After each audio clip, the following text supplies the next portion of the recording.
നമസ്കാരം, 42 കേരള ന്യൂസിലേക്ക് സ്വാഗതം. സമാനതകളില്ലാത്ത കൊടും ക്രൂരതകളാണ് ഇസ്രായേൽ സൈന്യം ഫലസ്തീനിൽ നടത്തിക്കൊണ്ടിരിക്കുന്നതെന്നതാണ് വളരെ തർക്കിക്കാൻ കഴിയാത്ത വസ്തുത. ഒരു യുദ്ധരംഗത്തും നമ്മൾ സമീപകാലത്തെങ്ങും കണ്ടിട്ടില്ലാത്ത വിധത്തിലുള്ള കൊടും ക്രൂരതകൾ, കൂട്ട കുരുതികൾ, വംശഹത്യാ സ്വഭാവമുള്ള ഇടപെടലുകൾ. 45,000-ലധികം പേർ ഗാസയിൽ ഇതോടകം ഇസ്രായേലിന്റെ കൊടും ക്രൂരതയ്ക്കിരയായി മരിച്ചു വീണിരിക്കുന്നു. 1,00,000-ലധികം പേർ ഗുരുതരമായ പരുക്കുകളോടുകൂടി ഏതു നിമിഷവും മരണത്തെ മുന്നിൽ കണ്ട് ദിവസങ്ങൾ തള്ളി നിൽക്കുന്നു. അവശേഷിക്കുന്ന ആശുപത്രികൾ പോലും തച്ചു തകർത്ത് ഇസ്രായേൽ സൈന്യം മുന്നേറിക്കൊണ്ടിരിക്കുന്നു. സ്ത്രീകളും കുട്ടികളും പ്രായമായവരുമൊക്കെ പ്രാണൻ നിലനിർത്താൻ വേണ്ടി അവസാന അഭയ കേന്ദ്രമായി എത്തിയ അവശേഷിപ്പിക്കുന്ന ആശുപത്രികൾ പോലും കഴിഞ്ഞ ദിവസം ലക്ഷ്യമിട്ട് ആക്രമണം നടത്തുകയാണ് ഇസ്രായേൽ സൈന്യം ചെയ്തത്. അതുകൊണ്ട് തന്നെ ഈ ഭൂമുഖത്ത് നിലനിൽക്കുന്ന ഏറ്റവും വലിയ ക്രൂരതയുടെ അടയാളമാണ് ഇസ്രായേൽ ഗാസയിലേക്ക് നടത്തിക്കൊണ്ടിരിക്കുന്ന ഈ യുദ്ധം എന്ന് നമുക്ക് നിസ്സംശയം പറയാൻ സാധിക്കും. ഭാരതീയ പാരമ്പര്യം എന്ന് പറയുന്നത് സ്ത്രീകളെയും കുട്ടികളെയും നിരായുധരെയും ഒന്നും ആക്രമിക്കാതിരിക്കുക എന്നുള്ളതാണ്. ആ പാരമ്പര്യം പേറുന്ന ഒരു മനുഷ്യൻ എന്ന നിലയിൽ, അല്ലെങ്കിൽ ഒരു മാധ്യമ പ്രവർത്തക എന്ന നിലയിൽ എനിക്ക് ഉറപ്പിച്ചു പറയാൻ സാധിക്കും, ഫലസ്തീനിൽ ഇസ്രായേൽ നടത്തുന്നത് ഒരിക്കലും അംഗീകരിക്കാൻ കഴിയാത്ത കാര്യങ്ങളാണ്, മനുഷ്യത്വ രഹിതമായ കാര്യങ്ങളാണ്. ഇപ്പോഴിതാ അന്താരാഷ്ട്ര നീതിന്യായ കോടതിയും ഇതേ നിലപാടിലേക്ക് എത്തിയിരിക്കുകയാണ്. നെതന്യാഹു ഉൾപ്പെടെയുള്ളവരെ അറസ്റ്റ് ചെയ്യാൻ 120 രാജ്യങ്ങൾക്ക് അനുമതി നൽകുന്ന വിധത്തിലേക്ക് ഉള്ള ഒരു നിർണായകമായ ഒരു തീരുമാനം അല്ലെങ്കിൽ ഒരു ഉത്തരവ് കോടതി പുറപ്പെടുവിച്ചിരിക്കുകയാണ്. കഴിഞ്ഞ കുറെ കാലങ്ങളായി അന്താരാഷ്ട്ര ക്രിമിനൽ കോടതിയിൽ നെതന്യാഹുവിനെതിരെ കേസ് വിചാരണ നടക്കുന്നുണ്ടായിരുന്നു, അല്ലെങ്കിൽ അതിന്റെ നടപടിക്രമങ്ങൾ നടന്നുകൊണ്ടിരിക്കുകയായിരുന്നു. അതിൽ ഏറ്റവും പ്രധാനപ്പെട്ടതായി ചൂണ്ടിക്കാണിക്കപ്പെട്ടത് എന്ന് പറയുന്നത് ഗാസയിലെ ജനങ്ങൾ അനുഭവിച്ചുകൊണ്ടിരിക്കുന്ന മനുഷ്യാവകാശ ദംശനങ്ങളും അതുപോലെ തന്നെ അവർ അഭിമുഖീകരിച്ചുകൊണ്ടിരിക്കുന്ന നിരവധിയായ മനുഷ്യത്വ വിരുദ്ധമായ പൈശാചികമായ വിഷയങ്ങളുമാണ്. അതായത് യുദ്ധനീതി എന്ന ഒന്നുണ്ട് എന്ന് മാത്രമല്ല, അന്താരാഷ്ട്ര യുദ്ധ നിയമം എന്ന ഒന്നുമുണ്ട്. അതിൽ പറയുന്ന മുഴുവൻ സംഹിതകളുടെയും പൂർണ്ണമായ ലംഘനവും, തികച്ചും പച്ചയ്ക്ക് പറഞ്ഞാൽ യുദ്ധ തെമ്മാടിത്തരം എന്ന് തന്നെ പറയാൻ സാധിക്കും. അതാണ് ഇസ്രായേൽ സൈന്യം ഇപ്പോൾ അവിടെ ചെയ്തുകൊണ്ടിരിക്കുന്നത്. 1 വർഷത്തിലേറെയായി ഗാസയിൽ തുടർന്ന മനുഷ്യാവകാശ ലംഘനങ്ങളുടെ പശ്ചാത്തലത്തിൽ യുദ്ധക്കുറ്റങ്ങളുടെ പേരിലാണ് കോടതി വാറണ്ട് പുറപ്പെടുവിച്ചിരിക്കുന്നത്. നേരത്തെ തന്നെ ഇതിനുള്ള അപേക്ഷ ICC chief prosecutor Karim Khan May 20-ന് മുന്നോട്ട് വെച്ചിരുന്നു. അതിൽ ഏറ്റവും പ്രധാനമായി പറയുന്നത് ജനങ്ങൾക്ക് ഭക്ഷണം, വെള്ളം, മരുന്ന്, വൈദ്യസഹായം, ഇന്ധനം, വൈദ്യുതി എന്നിവ ഉൾപ്പെടെ അവരുടെ നിലനിൽപ്പിന് ഒഴിച്ചുകൂടാനാവാത്ത വസ്തുക്കൾ ബോധപൂർവം നിഷേധിച്ചിട്ടുണ്ട് എന്നുള്ളതാണ്. ഒന്ന് ആലോചിച്ച് നോക്കൂ, ഒരു മനുഷ്യന്റെ അടിസ്ഥാന സൗകര്യങ്ങൾ അല്ലെങ്കിൽ അവരുടെ ജീവൻ നിലനിർത്താൻ അവർക്ക് മനസ്സമാധാനത്തോടു കൂടി ഒന്ന് ജീവിക്കാൻ ആവശ്യമായ എല്ലാ വസ്തുക്കളും അല്ലെങ്കിൽ എല്ലാ സാഹചര്യങ്ങളും ഇസ്രായേൽ സൈന്യം ഗാസയിൽ ഇല്ലാതാക്കിക്കൊണ്ടിരിക്കുകയാണ്. പട്ടിണി കിടന്ന് കുഞ്ഞു മക്കളടക്കം അതിദാരുണമായി പിടഞ്ഞു മരിക്കുന്ന സാഹചര്യം വരെ ഉണ്ടാവുന്നുണ്ട്. വ്യോമാക്രമണത്തിന്റെ ഭാഗമായി ഉണ്ടാകുന്ന പരുക്കുകളെ തുടർന്ന് ആശുപത്രിയിൽ മരണത്തോട് മല്ലിടുന്ന സമയത്ത് കുട്ടികളുടെ വാർഡിൽ ഉൾപ്പെടെ കയറുന്ന ഭീകരർ, അതുപോലെ തന്നെ അവസാന ശ്വാസം ഏറ്റെടുക്കാൻ അല്ലെങ്കിൽ സ്വന്തം ജീവൻ നിലനിർത്താൻ വേണ്ടി ഓക്സിജൻ സിലിണ്ടറുകളുടെ സപ്ലൈ പോലും തടയുന്ന വിധത്തിലുള്ള വൈദ്യുതി ഇല്ലാതാക്കുന്ന ആക്രമണങ്ങൾ, അതുപോലെ തന്നെ ആശുപത്രികൾ ഇടിച്ചു നിർത്തുന്ന വിധത്തിൽ അല്ലെങ്കിൽ തകർത്തു കളയുന്ന വിധത്തിലുള്ള വ്യോമാക്രമണങ്ങൾ നടത്തുന്നു. അങ്ങനെ ഒരു സമൂഹത്തിന് അല്ലെങ്കിൽ ഒരു വലിയ ജനസമൂഹത്തിന് മുഴുവൻ ഒരു കാലത്തും മുന്നോട്ട് പോകാൻ കഴിയാത്ത വിധത്തിലുള്ള കൊടും ക്രൂരതകളാണ് അല്ലെങ്കിൽ പ്രതിബന്ധങ്ങളാണ് സൃഷ്ടിച്ചുകൊണ്ടിരിക്കുന്നത് ഇസ്രായേൽ സൈന്യം.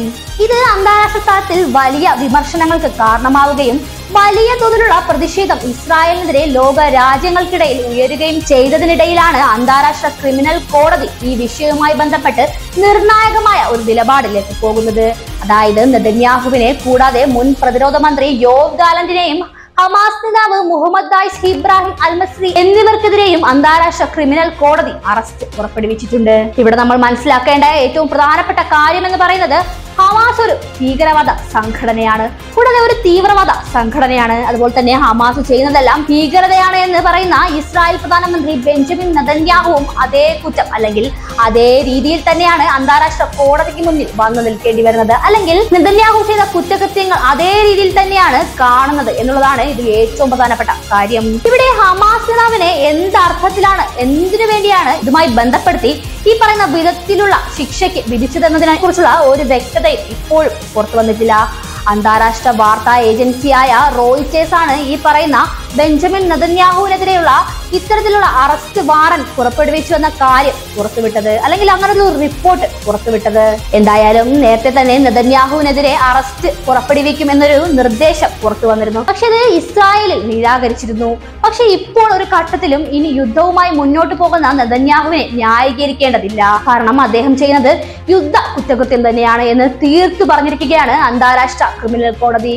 നമ്മൾ മനസ്സിലാക്കേണ്ട ഏറ്റവും പ്രധാനപ്പെട്ട കാര്യം എന്ന് പറയുന്നത് യുദ്ധം അത് പൊട്ടിപ്പുറപ്പെട്ടാൽ സാധാരണക്കാർ ഉൾപ്പെടെയുള്ള വലിയ നഗരത്തിലേക്ക് പോവുകയും അതിലുപരി വലിയൊരു ദുരന്തം ലോകത്ത് ഉണ്ടാവുകയും ചെയ്യുന്ന ഒരു സാഹചര്യമാണ് ഉണ്ടാവുക. അതുകൊണ്ട് യുദ്ധത്തെ ഒരിക്കലും നമ്മൾ പ്രോത്സാഹിപ്പിക്കാതിരിക്കുക. യുദ്ധമില്ലാത്ത ഒരു നാളേക്ക് വേണ്ടി പ്രത്യാശയോടെ കാത്തിരിക്കുക എന്നതാണ് നമുക്ക് ചെയ്യാൻ കഴിയുന്ന ഏറ്റവും പ്രധാനപ്പെട്ട ഒരു കാര്യം. അതോടൊപ്പം തന്നെ യുദ്ധത്തിന്റെ ഭാഗമായി നടക്കുന്ന കൊള്ളരുതായ്മകൾ, അതായത് തികച്ചും സാധാരണക്കാരായ ജനങ്ങൾക്ക് നേരെ അല്ലെങ്കിൽ സ്ത്രീകൾക്കും കുട്ടികൾക്കുമൊക്കെ നേരെ ഉണ്ടാകുന്ന അതിക്രമങ്ങൾ, അതിനെയൊന്നും ഒരിക്കലും പിന്തുണയ്ക്കാതിരിക്കുക.